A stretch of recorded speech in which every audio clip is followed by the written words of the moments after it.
To be a woman means you were born at the right time, because to be alive at a time when the women's movement was just coming into fruition and women were gaining a voice and women were learning how to own ourselves, and then to witness that, and then to be in a period where a couple of decades later, you not only can own your voice, but you can own the experiences that your voice bring. I think there's no better time to be alive and to be female. I wouldn't have it any other way.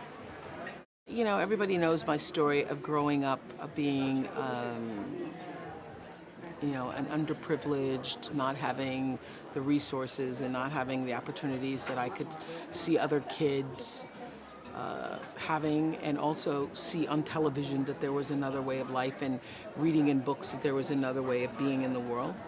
And there was actually an experience when I was 12 years old where some nuns had come to the door.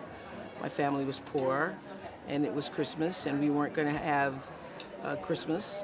And around midnight, the nuns showed up, and because the nuns showed up, I was able to, have Christmas. We were able to have food.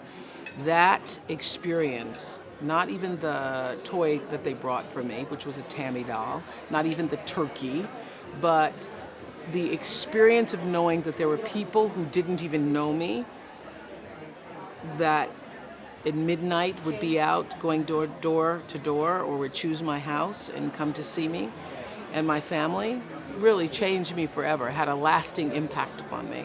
And it's because of that I was able to, go to Africa for the first time and wanted to create that same experience for other children. And as a result of that, ended up building a school. But I would say that moment at 12 years old when the nuns came to my house, that was the same day that my mother had told me that there was no Santa Claus and there wouldn't be any Christmas. That day, ending with the nuns coming to the house, was a life-changing experience for me, because I thought when other people reach out and show that they care about other people, it changes you. It changes who you are. What inspires me are the lives of other people that are lived really well. What I believe is that every human being comes to the planet called here for a purpose, and that every life matters. And the sooner you figure out what it is that you're here to do and get about the business of doing that, then your life takes on new meaning.